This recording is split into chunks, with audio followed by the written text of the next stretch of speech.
Hello,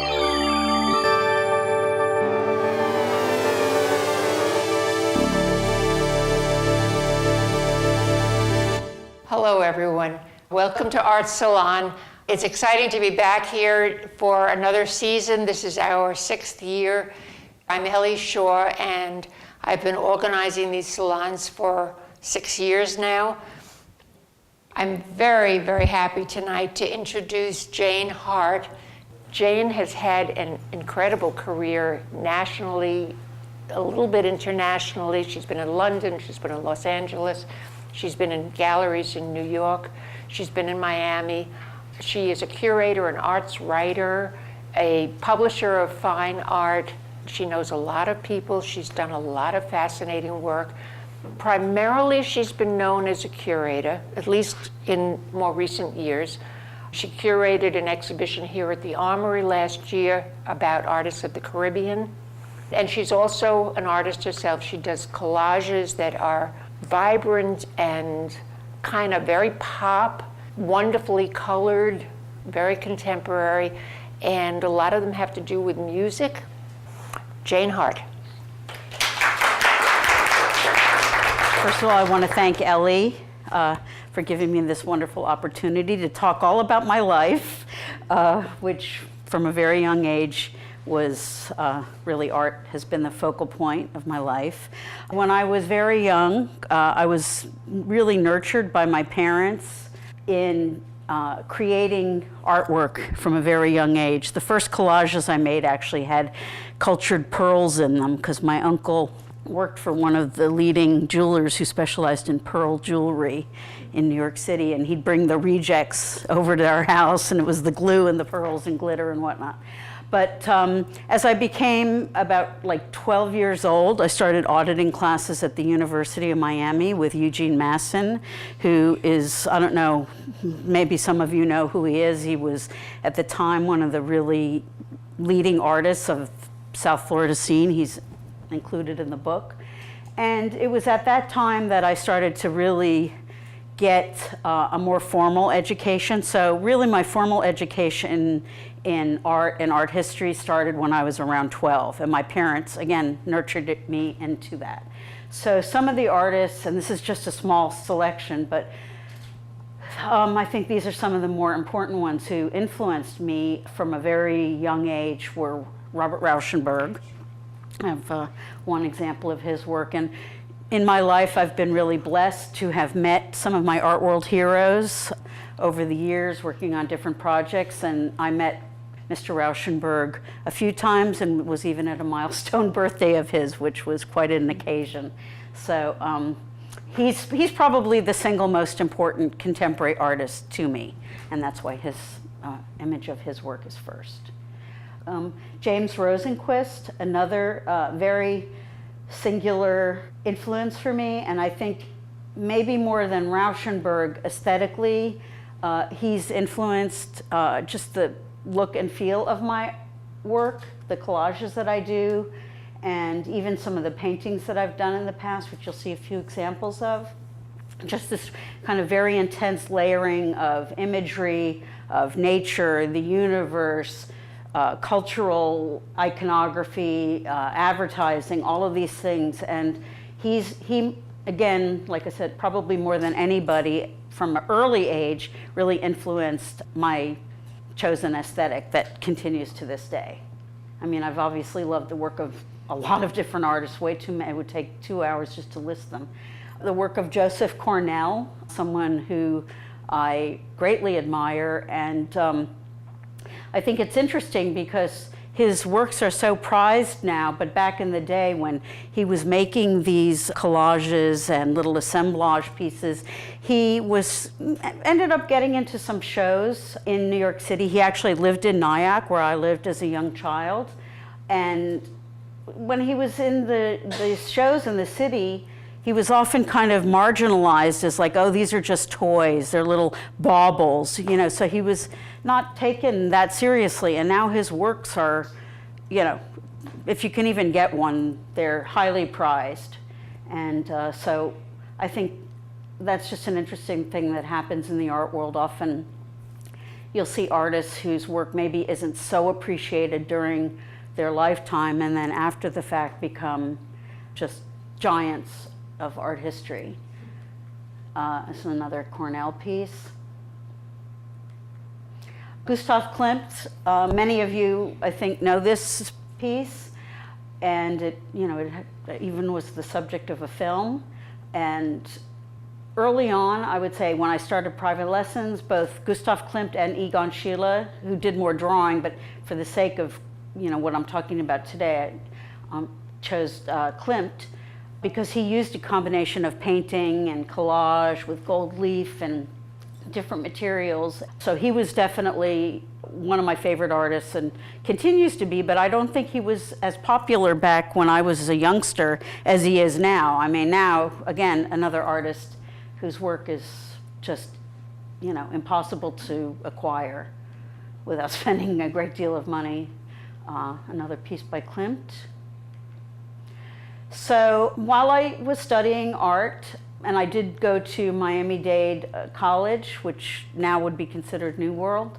I studied art there and got my associate's degree, and then I was accepted to the School of Visual Arts in New York, which at the time, which was in the late 70s, SVA was probably considered one of the very best art schools in the country. I mean, I think now that might be debated, but it's still considered among the best. But I'm talking about top tier because at the time, it was one of the only schools that actually had exhibiting working artists teaching there. And Elizabeth Murray was one of my teachers, painting teacher, and I had a number of other notable artists who taught me, Marjorie Strider.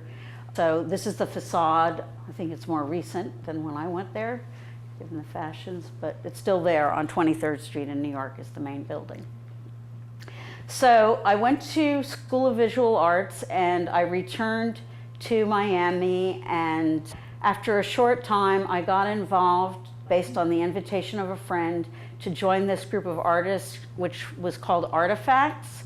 And concurrently with that I was had my first job working in the art world as the director of a gallery that opened in the building that's now home to Dash Art School, and this was in the Design District. And we would do different events, but primarily what we would do is stage these events every week in the club across the street, which is called Fire and Ice. And Miami, the landscape of Miami back in the early 80s was not at all what it is now. So this place just drew many people. It was very bohemian, and every week we would make the club over with a different theme. So I'm just going to go through these, just some snapshots. That's me in the upper right corner. That's me with the bananas, upper left. This was a friend of mine. She and I were wearing matching costumes and kind of doing a performance thing there. That's me down in the lower right. And I'm still in touch with a number of these people. And it was just a wonderful time. It was like very collaborative. We would go to junkyards and find stuff to do our installations. And the piece with the sort of pine box shaped coffin, I found in a trash dump, with a few of the other people that were involved. And I made not one, but 2 pieces of art using that thing. I don't have an image of the other piece, but in some ways it relates to the work I'm doing now. There's a little video monitor in there. So every week there was something new there, and it really created this sense of collaboration, which throughout my professional life in the art world, especially once I got to LA and was working there professionally and had a little more freedom to do curatorial projects and other types of projects, my mantra has always been collaboration. So Artifacts was really the birth of that feeling for me, the joy of collaborating with other people. This was the first major press I got back in November of 1984. I had created, again, these are collages. Those were waste disposal suits that you can, I think, still find. And I did iron-on appliques, and little bugs and plastic things were all attached. And sold them through Architectonica, and obviously got a nice little write-up in the Herald. I also did early on a series of paintings that showed it.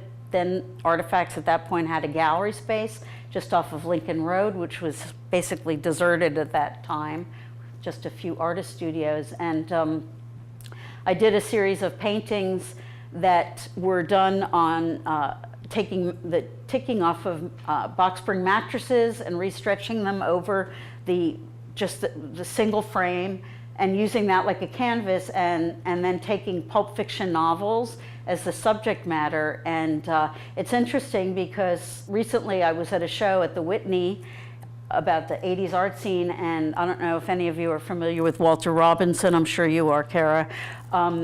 Before he really got well known as an art critic and with ArtNet, he was an artist, and he did some paintings very similar to this, with the floral motifs and whatnot, and the pulp fiction imagery. And I had no idea he was doing it, and it was right about the same time. So I would literally go grab these box spring mattresses out of the trash on the side of the road, both in Miami and then later in New York City. And I can't even imagine doing that now, but I did it then. That's just the other side of the thing. And sort of related to that was paintings that I did on pillowcases, and this one was recently shown at one of my favorite galleries in Miami. It's really more than a gallery, called Swamp Space, and it was a whole show about the 80s in the New York art scene. And this painting was in the collection of someone very near to and dear to me who's no longer with us. And as you can see, again, also kind of a pulp fiction novel type style of painting that I did at that time. Then I started doing paintings that were much more based on realism and kind of ideas of time and space. And I'm sorry, I really don't have images of them, but they were, at first they were two images, like a black and white one that would be sort of an image from banal day-to-day life, and then a color image of nature. Nature is a very important subject to me. But then when I moved to LA, I just started doing these images of nature on a gold field, and I don't know if you can easily tell that it's gold, but it's a reflective surface. And here's another one. Just kind of jumping ahead, when I had done a lot of different things in the art world, I ended up running a publishing company of fine art editions, which is what Ellie was referring to. And we did editions with a lot of famous artists. This is Frieze magazine, which actually Ellie's daughter has been involved with since the beginning. And this is, on the cover was a piece by Doug Aitken that we had published, and still, I love the piece.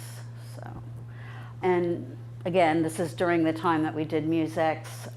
We got a lot of press as the first publishing company in the United States to really invite cutting-edge contemporary artists to utilize our digital facilities. And early on, it was a challenge, but at the end, by the time I left, we had worked with about 98% of the artists that were on my target list, and you'll see some of those.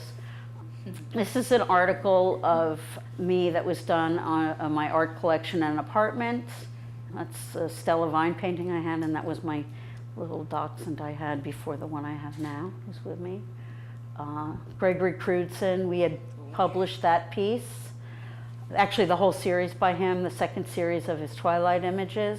Some of you might be familiar with. The piece next to it is a James Welling on the table, a Damien Hirst ashtray, and a Kiki Smith glass edition. And I've been blessed. A lot of artists that I've worked with, I've managed to get works by. Sometimes they've, been generous enough to give me gifts. Other times I've bought things. And so I have, something of a pretty decent art collection, but as with many people that work in the arts, a lot of the time things have to get sold to keep going. It's just one of those things. So this was another edition that my then gallery, after I left Musex, I had a gallery called Lemon Sky Projects and Editions that we published this edition. It was a series of images by very well-known Japanese-American artist named Bruce Yanomoto, and they were featured in the Corcoran Biennial, like these were on giant banners outside of the museum. Vic Muniz, and that's a piece by Frank Haynes, an artist who I did a couple of collaborations with. This is all inside my apartment. Another Gregory Crewdson, Wallace Berman. That's a portrait of me, front and back of my head, by Lyle Ashton Harris. And if you look to the left, you can see this flame piece that was called Angry Horde, and it was hooked up to a fuel tank, little tank, and you could light it. I took that down a while ago. And then just some things that are in my bedroom on bookshelves, and it's just, this looks very minimal, but I have a lot more books and other objects, and so it's been a lifelong pursuit. And this was an article that I did for the Girls Club in South Florida. We had curated a show called Under the Influence, and each of the three curators, myself, Francie Bishop Good, and Michelle Weinberg, told our story. So here you see again the painting, and that's the Doug Aitken, a terrible image of it. The bottom there you see, actually, this was the gallery space that I did, Lemon Sky, a project space which was first done in my house in Los Angeles. And I did something like just about 30 exhibitions in my home space over the course of about 6 years. And then I, together with a partner, opened up a storefront gallery on Wilshire Boulevard in Los Angeles. And one of the artists we exhibited was Allison Schatz, who actually I exhibited, more than probably any single artist. And at the time, she was not all that well known, and now she's a huge art star with major works in the Guggenheim and exhibiting, internationally, and she's doing really well. But I was an early champion of hers. And that's always a fun thing, to support an artist early on, and you see them go on. Huh? Yeah, it is. So around this time, Detour magazine, which was a pretty sort of like interview magazine, did a spread on 5 of us who work in the art world, and we're all still doing it. I mean, I'm obviously not in LA anymore. The rest of these people are. Suzanne Vielmetter's become very successful gallerist. She was my neighbor in the same building as I was on Wilshire. That's Bill Griffin. He has a gallery in LA. Matt Gleason from Coagula magazine. Right, and is like the art world renegade. Jan Tumler, who writes for Art Forum. And there's me, Jane Hart, the wired one, because I was running this digital publishing company as well as doing the gallery out of my house. I mean, I was living, breathing, and sleeping art at that point in my life. And anyway, I just love the whole digital spread of that. So these are just going to be some of the additions that I did, just to give an example. This is a very large scale piece, probably about 10 by 10 piece called The Pot with 9 Removals by John Baldessari. And the original was like a still from a movie. And one by one, you see the women disappear, and then finally he's gone at the end. And that was all done digitally. And that was pretty radical at the time it was done. That was one of the first editions that we did, was with John. And I did a number of editions with him, but this was the largest single one. Polly Apfelbaum, who has also had a really wonderful career. She had, I think still has a piece up at PAM in Miami right now. She's done a lot of floor works with fabric, velvet, mainly installations. This is another Allison Schatz. We published a few prints with her. Another John Baldessari, and this one was actually done, we published this for a magazine called Text der Kunst in Germany, and it was a fundraiser for the magazine. And at the time it came out, it was something like a few $100s, and it was a large edition. And now they're as far as I know, well, I donated one to the U.S. Olympic team, and I believe it went for $25,000. So that, I just use that also as an example of how great it is to collect editions. You know, you can, like when I worked at Gemini for a while, print publisher, prior to being with MuseX and then doing my own publishing house. And you'd look through the books and see Jasper Johns for $600. It's now worth $1 million or more for a print. This is a piece that we did at MuseX for Side Street Projects, a nonprofit. That's Martin Curcells. That's actually the artist in the swimming pool.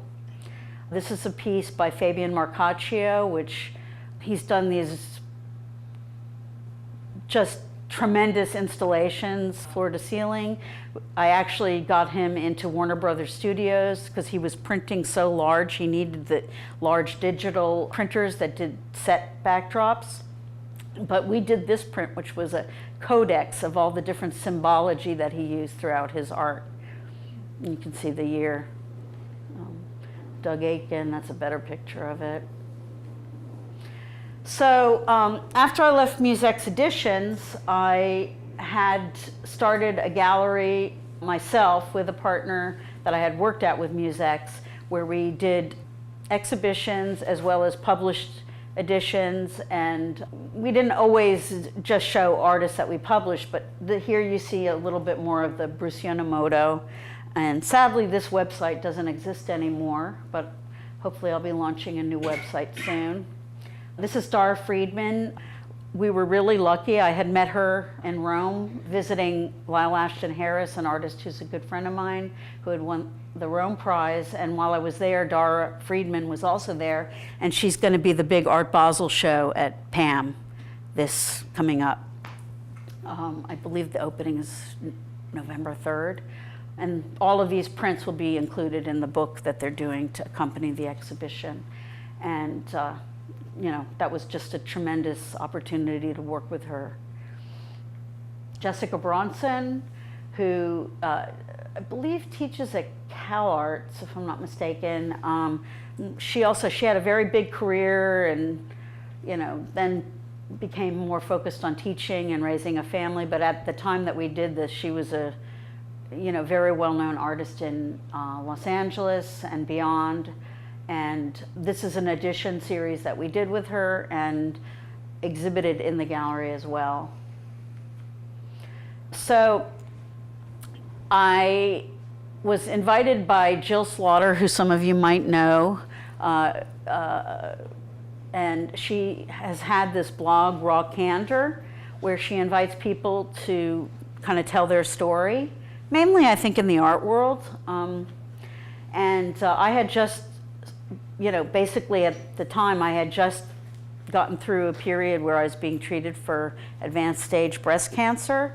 And so she asked me to tell my story kind of raw and unvarnished. So that's me with my dreamy eyes as a little girl. Again, the back of my head. You'll see some duplicates in this press of images. That's me while I was going through chemotherapy. The top is me at an exhibition that we did, which Jerry Saltz contributed to the book. It was called The Artist Unknown, The Free World, and it was a collaboration between two artists, but I organized the exhibition. There were thousands, literally thousands of images, both hanging and on monitors, and all of them were found images. And both Jerry Saltz and Marvin Heiferman, who's probably the leading critic on contemporary art photography in the United States at this time, he also wrote a text. And so the artist on the left is Matthew Weinstein, a really excellent artist in New York who came down for the opening. This was an artist, Juan Marstani, who I had done an installation with at the Art and Culture Center. My family, you can see a little bit of how, I grew up in a very bohemian household, and maybe that picture tells a little bit of the story. My parents. And when I was in LA, I worked at LA Louvre Gallery, one of the top galleries in Los Angeles, and I worked with Ed and Nancy Kienholz on getting this piece, which was called Merry-Go World. And you went in and it was like an installation, like a performative installation, and it was included in a biennial exhibition in Japan. And I just, just as an expression of as what you have to do as an administrator in an art world, just organizing all the red tape to get this piece into Japan because it had some animal, like a tiger head and some other animal skin parts, which I'm opposed to, but they were long dead animals. But we had letters from major politicians, and the file, I think, to get that piece into Japan was about close to 8 inches thick. It took a year to make it happen. This is an installation of my work at Swamp Space. This was the first exhibition that I had of the collages that I did on record albums, which I'll explain more to you. So you see record LPs that were floor to ceiling on a large wall, and then these are my collages, which were in a different type of frame back at that time. And then I had a record player and bins of records, and the whole vibe was to kind of create like a used record store vibe, which when I was young was a wonderful thing to do. And now it's wonderful again, which is great. So I've been in a number of shows at the Girls Club. I think all but 2 shows I've been in at the Girls Club, and they have many works by me, aka TJ Ahearn, which is an anagram of my name that I make my collages under. And I've been doing the collages for about 13 years, and I've literally made hundreds of them. So this was a little video that was produced just showing what I did. Obviously, it's not a video there, it's just a still. So this was, in the beginning, I was making my collages on panel, like archival panel that was maybe close to a half-inch thick. And it was a very hard board, but they were still based on songs. All of my collages are basically based on songs and/or, in a few instances, just the title of an LP. So this song was Stairway to Heaven. I think probably everyone in this room knows that song. Actually, not one of my favorite songs by the Led Zeppelin, but I still love this collage. And at the time that I did this, I had curated a show of collage by artists from overseas, as well as around the United States, that was at Art Center, South Florida, on Lincoln Road. And the show took place during the first time that Nuit Blanche was here in Miami Beach. And, I think they've been doing it every year, or maybe every other year since, but probably about 10,000 people saw that exhibition because of the Nuit Blanche openings, as well as just they get a huge amount of traffic, or they did when they were open at that space, got tremendous traffic in that gallery. This is another early collage. This one was exhibited in a solo show that I had at a gallery in Cleveland, Ohio, Gean Modern and Contemporary. And I don't know why, I've just been really lucky that really since first starting to make these collages, people love them, and so I've sold the vast majority of them. So this was in the first solo, real contemporary art gallery. It's probably the best gallery in Cleveland, and I was really excited about it. But this is still on the panel. And then getting ready for the show at Swamp Space, I self-published a catalog that had an essay by Gean Moreno, who was one of the advisors to the curators of the Whitney Biennial, and is a curator at the ICA now in Miami, and was one of the first friends I made when I moved here from Los Angeles, back to South Florida from Los Angeles. So I kind of created this 45 look, and the catalog is the size of a 45, and you can see, I think any of you that have had records see the ring wear, it's called, where the record is inside and it gets kind of bruised, I guess you could say, because of the record inside. So I began calling, once I started making these collages on the actual album covers, I created the title Jukebox, and that's what I've been doing since 2009, which was when the first show was at Swamp Space. And I've literally, I don't even know how many pieces I've done.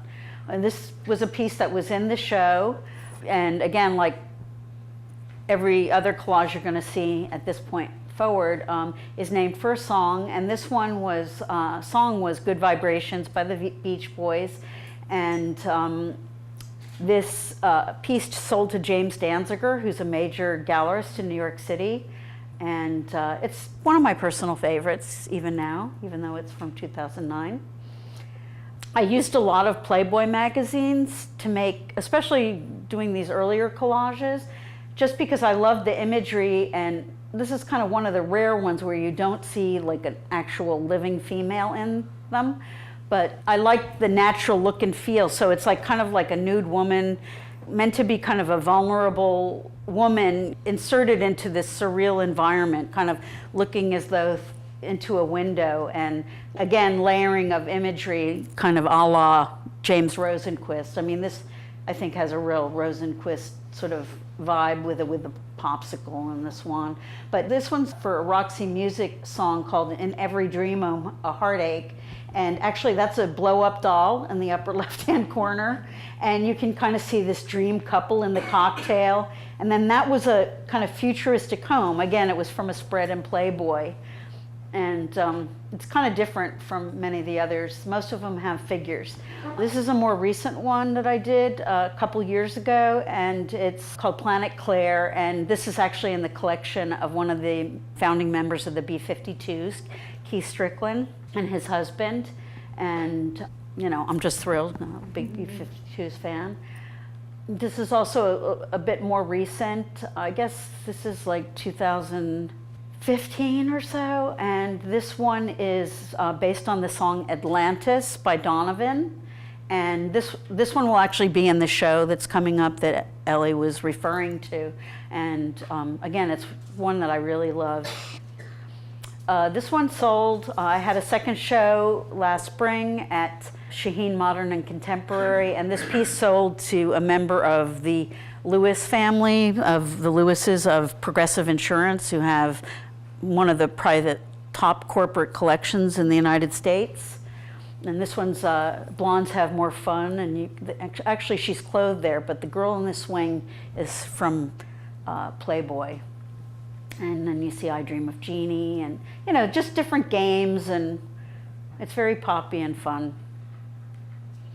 This one's God Save the Queen, which is sung by the Sex Pistols, who came onto the scene when I was at School of Visual Arts, and it was such a memorable thing when they started, and I really loved their music. And you can see in the upper left-hand corner, sometimes I'll use images of other printed matter, like this one has Sex with the Queen, and then up in the top it says The Filth and the Fury, which actually was a paper that came out, and that was a title of an article about the Sex Pistols, but it also became the name of a phenomenal documentary that was done about them.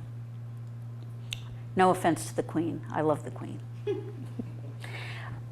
This one is called Can't Get It Out of My Head, and it's based on an ELO song. And actually this one I just donated to Locust Projects for their annual fundraiser, Smash and Grab. And again, I think, you know, I mean, I love this one. This one will also be in the show here. This is Fakin' It by Simon and Garfunkel from their Bookends album, which is probably one of my favorite LPs ever. And I guess it's kind of androgynous. You can't really tell if it's a man or a woman. And again, just the figure aspect is a little different than most of them. This was one that I did based on the LP Straight No Chaser by Thelonious Monk. I've mostly done collages based on albums that are rock and roll. You know, rock and roll meaning all-inclusive rock and roll, punk and new wave and whatnot. But this was one that I did as jazz, and originally someone had asked, an artist had wanted to do a trade with me and asked me to do one on Thelonious Monk, and then I don't know, he just, you know, it didn't happen, and I I gave this one as a gift to this gentleman, Michael Dean, who I think you're going to see in the pictures, but he's a very acclaimed DJ from the Miami scene and was very influential radio disc jockey back in the 70s in Miami. And it's just, I don't know, it speaks to me of just the vibe of Thelonious Monk and being up late and the breakfast kind of late at night, and obviously New York City. This one was from Creedence Clearwater Revival, Green River, and this was also from 2009. So again, we're jumping around a little bit, and this one's in the catalog that I produced, which is sold out. I have like 2 copies just to keep for myself. This was another one I really liked. And here you can kind of see. So when I make the collages, that's the front of the LP.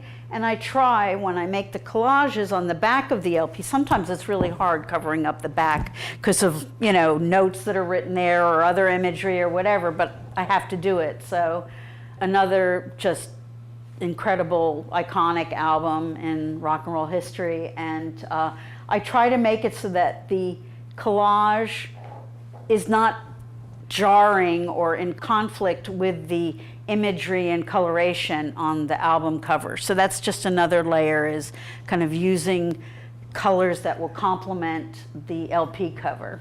And you can kind of see an example of it there. This one sold to a major Los Angeles collector, and this is Quicksilver Messenger Service, a band from San Francisco, and it's a song called Fresh Air.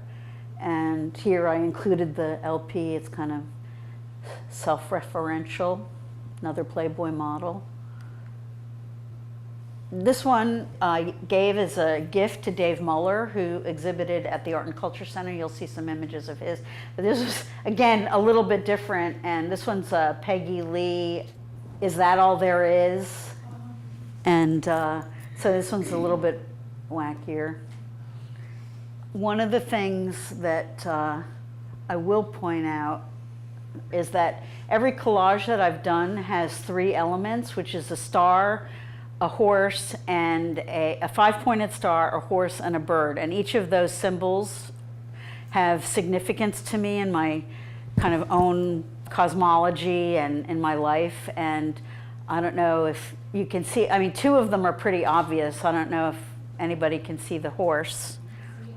Okay. I mean, sometimes they're even more camouflage than that, where I'm like, oh my God. And I never, it's like I don't put the collage into the done pile until all 3 things are on there. So I know that they're always in there, but sometimes it's really hard to find. This is another more recent one I did. This was actually based on a Latin album, and I think it has a very Latin American kind of feeling to it. This one was actually used as an LP cover for a band called Pocket of Lollipops, but the collage is actually based on one of my very favorite songs, which is Quicksilver Girl by Steve Miller Band from one of his earliest LPs. And again, the woman is from Playboy. This is a piece that ended up getting made into an edition, which I've only done a couple of times, and they've always been in to benefit the Girls Club. And this one's just Surfer Girl. There's nothing, no offensive bits or, you know, NFSW or whatever you say.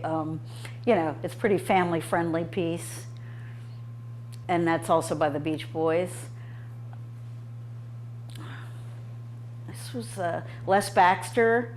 So it was also like a jazz LP, and it's much darker than this, but this one's in a major collection, the Seavest collection. It's a top collection of American art, and the collector who selects the work for this collection, the owner of Seavest Corporation, bought 5 of my collages, which was like a milestone for me. I was really thrilled. This is a piece that, I made this one specifically as a gift for someone. who helped me to secure space for the exhibition that I did, 100 Plus Degrees in the Shade. And so I just picked elements that I thought would be appropriate to her. She's a mother with 2 sons, and so you see kind of the 2 sons represented by the emojis up in the top corner, and just other things that are, I think, very mom-like, and her. And these were 4 recent ones I did. Editions were also made of these, and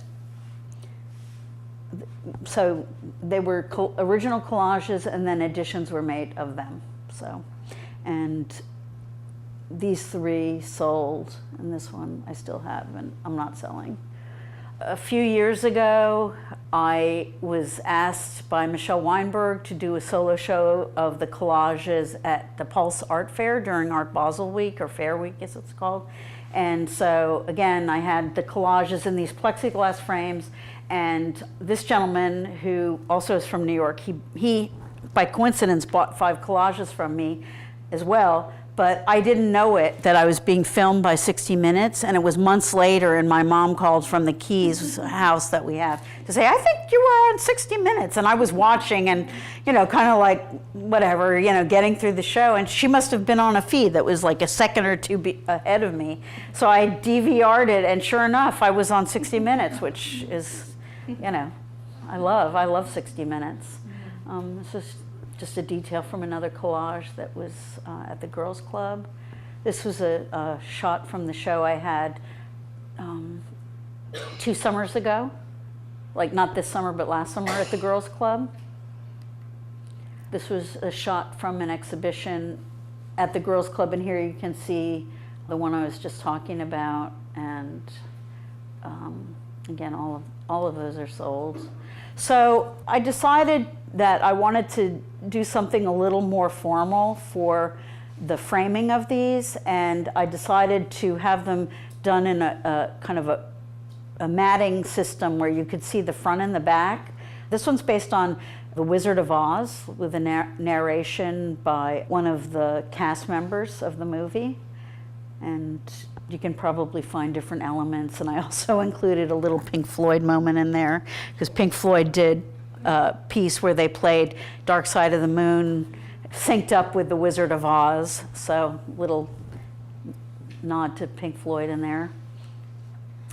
Brian Eno, Music for Films, that was the name of the LP. It's another one that I have not selling. This one also sold to a major collection in Cleveland. And this one's a Do You Want to Be a Rock and Roll Star by the Byrds.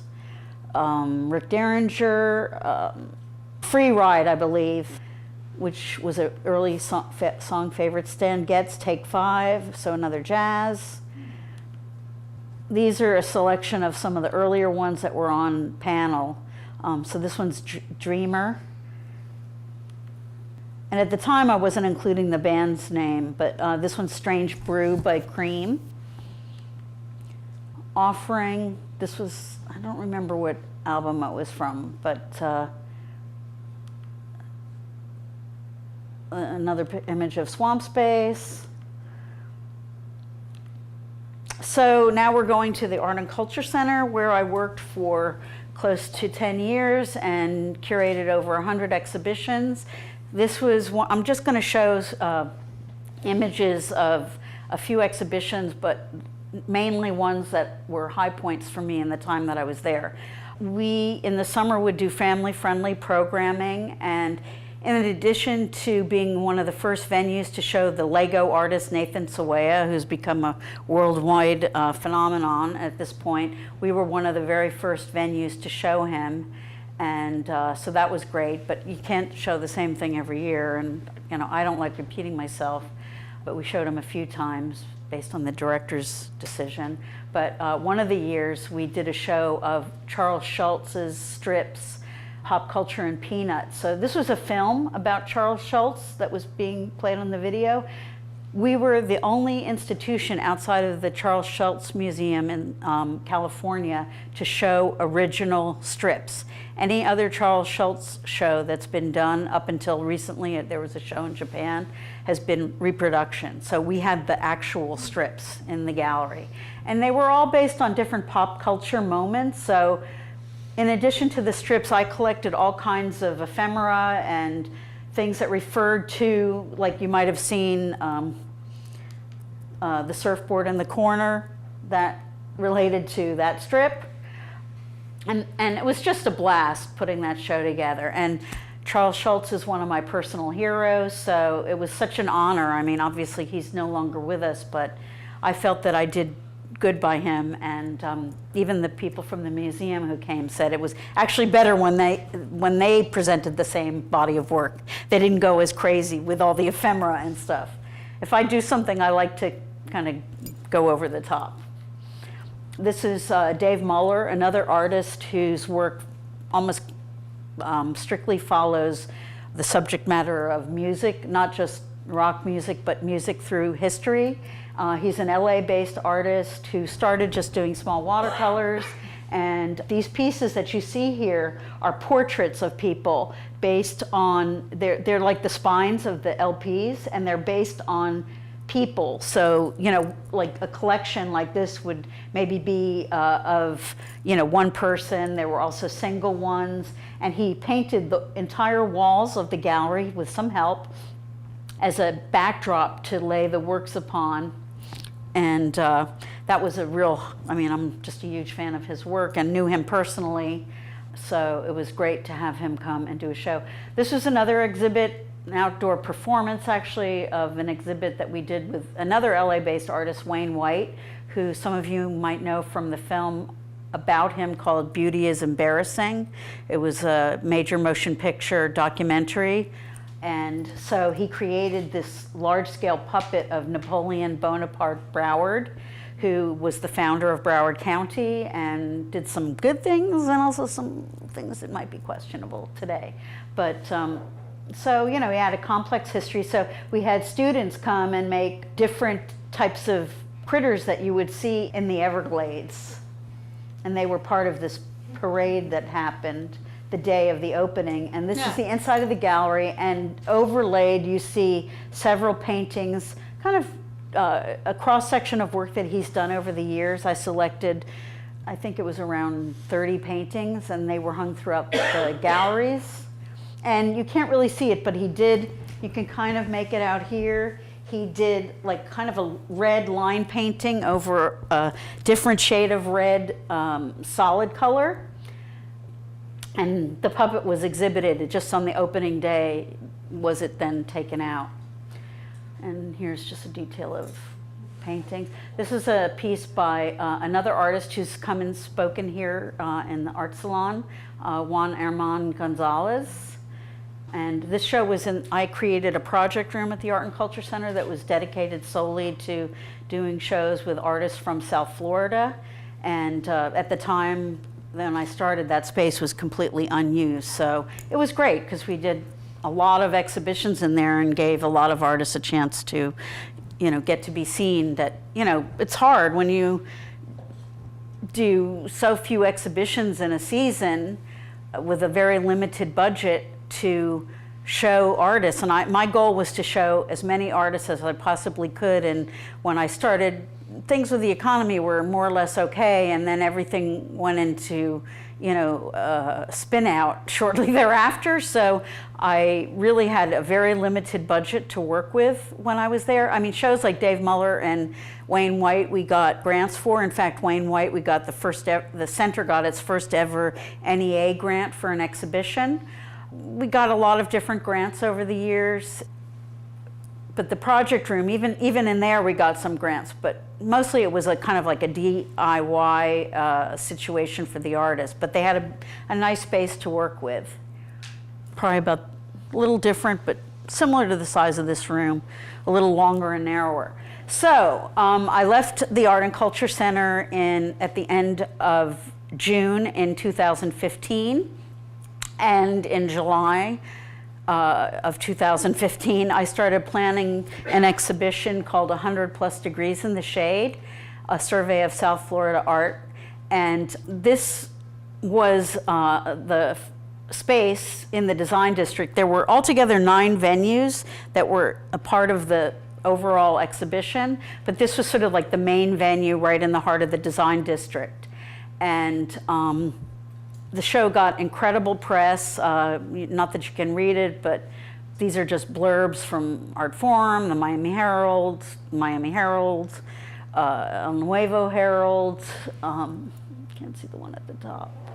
Oh, the New York Times even. It got mentioned as one of the things to see during Art Basel in the New York Times article by Brett Sokol, who is in South Florida but writes for the New York Times about art. So this was a video of the TM sisters, a piece by Dana Donady, who some of you may know, and the Coral Rock piece is by Robert Chambers, probably one of the best known South Florida artists. This is in that design district space, which had the most work in it, but part of the TM Sisters installation was this jacuzzi that they brought in, and they had a jacuzzi party the night of the opening. These were towels that they made and some of their collages.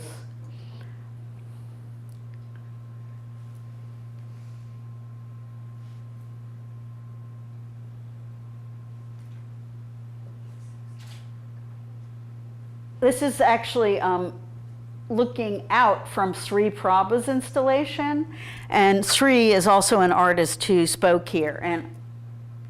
But you know, some of the artists are really well known here in South Florida, and others were, you know, younger artists whose work I had recently discovered or known for a while but hadn't necessarily exhibited before. This was a huge installation by 3 different artists that was really spectacular.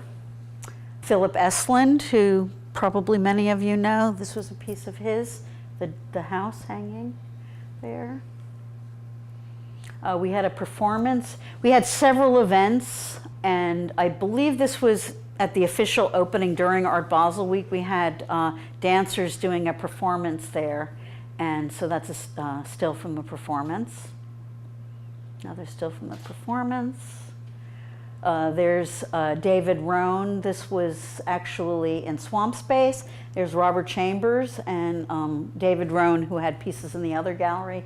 But the show at Swamp Space was also part of the exhibition. This was at Carol Jazar's, which mainly had more formal work and really primarily focused on painting with a little bit of sculpture. And some of you may know Leah Brown, though. She's an artist. I know you know her. She was someone who I met shortly after she and her husband moved here from New York, and she's had a big impact on the art scene down here, particularly in Broward County. But this was one. Oh, did she speak? Okay, I wasn't aware of that.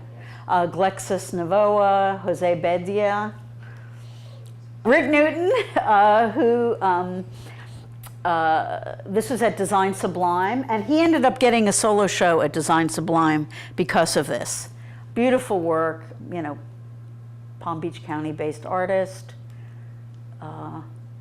Francie Bishop Good, and Manuel Gonzalez, who at the time was showing with Fred Snitzer, Kristen Thiele.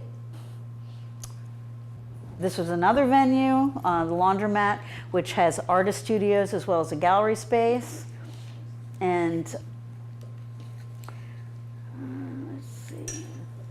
This is Adrienne Rose, and this is Lisa Rockford. Thank you.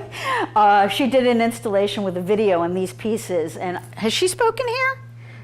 Oh yeah, she'd be good. And this is kind of looking down the hallway, a number of different artists. Diane Arrieta. Did she speak here? Yes. So all those shows took place starting in October of 2015, and then the last of the gallery shows closed in January. So it was an epic undertaking, and concurrent to doing the exhibition, I published this book, which, you know, if you want to pass it around, I mean, it was unheard of, and quite honestly, the whole undertaking, no grant funds, it was all bootstrap financing. You know, I had a couple collectors who bought things from me that helped me, you know, garner the funds I needed to move forward with doing the show the way I wanted to, but I was not answerable to anybody, and to do a show like that alone would be a massive undertaking, as I'm sure Kara can attest to, but to do that and a book simultaneously is like insane. But I'm still standing. So I kind of took a break after that, and then the next project I did was 3 exhibitions at the Hilliard Museum in Lafayette, Louisiana. Beautiful museum space. It's actually 3 galleries, and I did 3 exhibitions. This face-to-face was a show of portraiture by Louisiana artists. Then I also did a show of photographs by Oliver Wasow. The theme was portraiture, the overriding theme. So Oliver Wasow studio portraits, and I had worked with Oliver Wasow on the Artist Unknown Free World exhibition. Francie Bishop Good, who again I've collaborated with, exhibited, and included in a number of shows that I've done, and she's a huge supporter of the arts in South Florida. I mean, seriously, like one of the most generous champions of contemporary art in South Florida, and like zero ego. I mean, she's just phenomenal. So Oliver did these portraits, and like that's his son and their donkey Deary living in upstate New York, but the backdrops of all of these portraits were green screened. Does anybody not know what green screened is?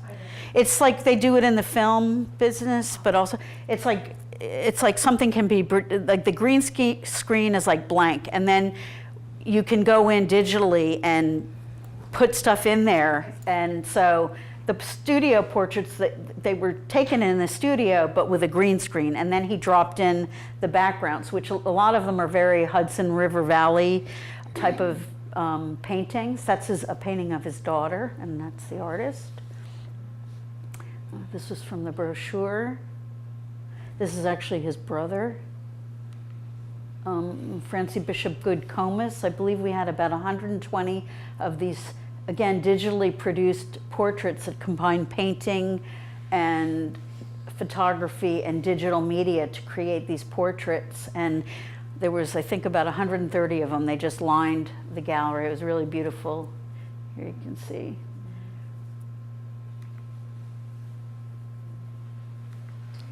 And then this is Douglas Bourgeois, very well-known kind of outsider artist, but very influential artist in Louisiana, who does, these are all portraits within vintage frames that he found.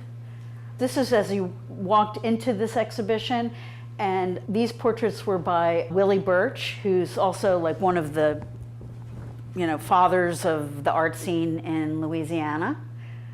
And as you can tell, over larger than life-size portraits. In the back, these portraits that are made out of sewn cloth and thread by Gina Phillips.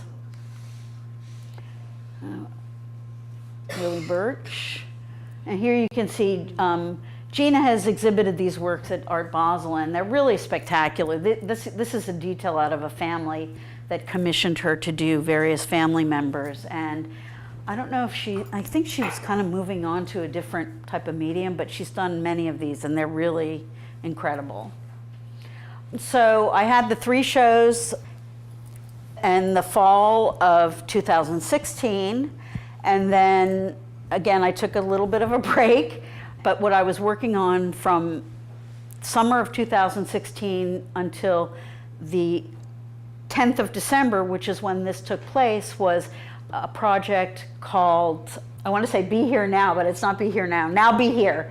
And it involved women artists showing up for a massive photo shoot. And it was organized by an artist that I had shown in my gallery, Kim Schoenstatt.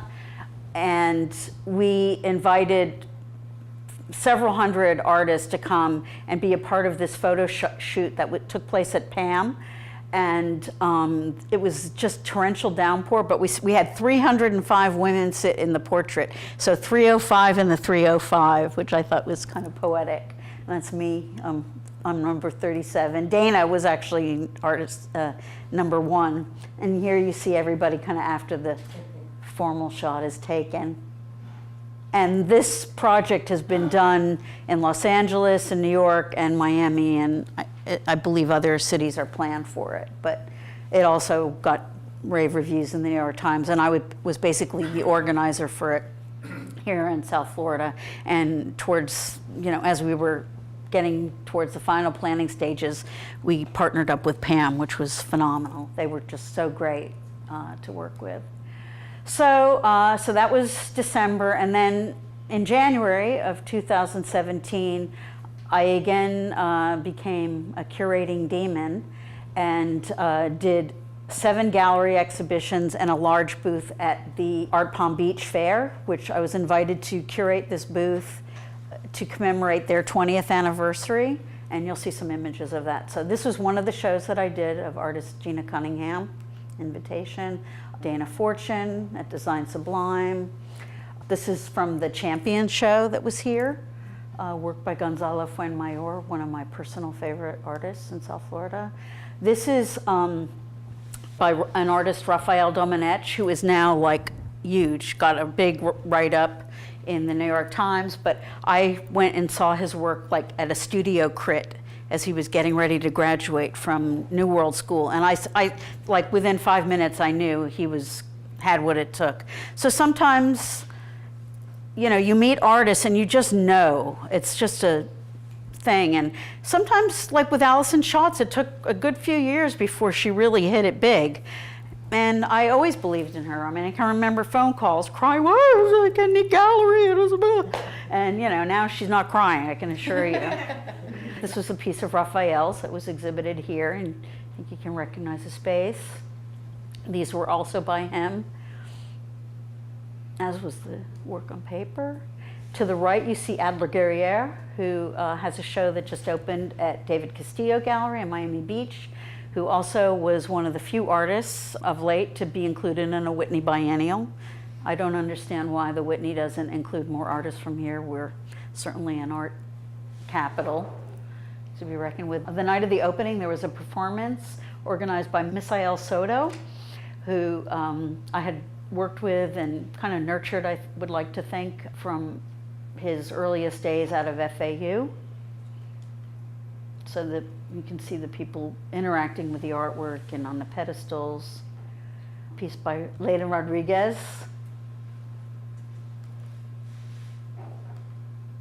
And Morel Doucet.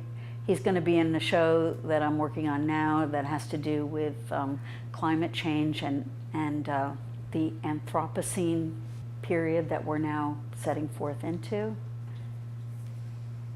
This is a TM Sisters video. Brian Wood, who teaches here in the school. And, even though he's 40, he's really just getting started with this artist career. And I'll be honest with you, I love his paintings. He's kind of a shy guy in a way, so, we'll see what happens, but I think his work is terrific. I mean, he's really got a great aesthetic and just a terrific guy. Another piece by Gonzalo Fuenmayor. Okay, so this is Art Palm Beach, and this is kind of in the booth looking outward. So you see Dana Donati, Brandon Opalka, Christina Lay Rodriguez, Robert Chambers, Morel Doucet, Francie Bishop Good, Sri Prabha. This piece was phenomenal. He had several videos going on the piece, just spectacular. And we did a panel discussion with the curator from PAM, Renee Morales, came up and did a great panel discussion with some of the participating artists.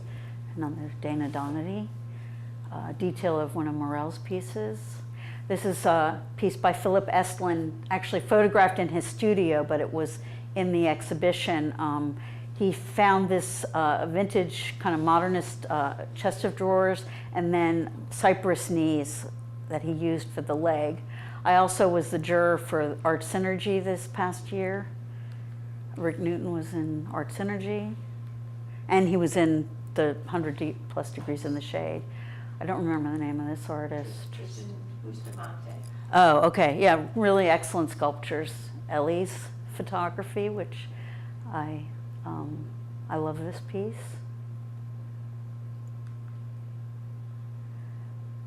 And I was one of the curators invited to participate in the Box Gallery exhibition that was invitational of different curators and gallerists, and I chose Dana Donady as the artist that I wanted to present.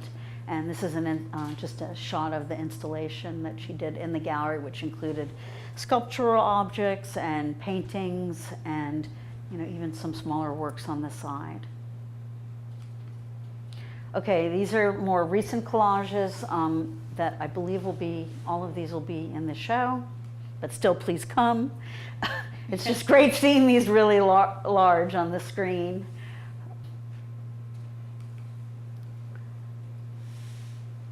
This one's based on a Kraftwerk album. And last but not least, this was the most recent collage I made, which was in an exhibition at Young at Art Museum, like phenomenal children's museum, probably one of the top children's museums in the country. And they also do an annual exhibition, and then it turns into a fundraiser. And so I was asked by the director, I gave her the choice to pick an artist, and she gave me either Lenny Kravitz or Tom Petty, and I was like, forget Lenny Kravitz. It's definitely the cover of that LP, his first album with the Heartbreakers. And I don't know if any of you are Tom Petty fans. I was a huge Tom Petty fan from the release of that album to this very day. And so, been a sad day for me, learning that he passed yesterday. There was some confusion, just for those of you, there was some confusion because a couple of press outlets released that he had already passed away when he had been taken off of life support, but he was removed from life support and remained alive for several more hours, but he did actually pass away at 66.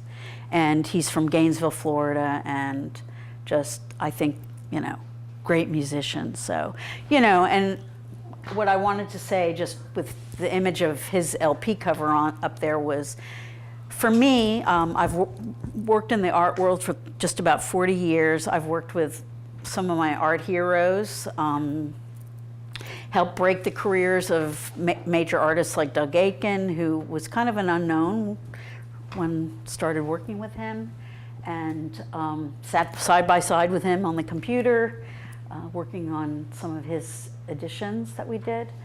And that's really a blessing. All of that, I'm very grateful for all that I've done professionally in the art world. It's been an incredible journey. But as far as my own work, I've always really been, I think you could see from a couple of those slides, I can hold a paintbrush and, do okay. As much as I love painting, I love the immediacy of collage as a medium, and there's probably nothing more significant to me than music. I think that music is, in my personal opinion, probably the greatest of all art forms. It touches our lives. We remember certain moments based on music. And I'm not just saying, rock music, it could be any type of music. I love medieval music and Gregorian chants, and I love basically every genre of music. I choose the kind of rock music from the 60s and 70s as the music that I focus on, because it was a time of idealism, in the 60s before 1968, and then other artists that came on during the 70s. But really, I think there was such a tremendous sense of idealism and hope for our society in spite of the Vietnam War that was going on. And so it just was something that I really embraced. And music is, I often say if I hadn't gone into the art profession, I would be in the music business doing something. That's how much I love it. But the powers that be had other plans for me. So anyway, with that, I'll answer, any questions that you all have.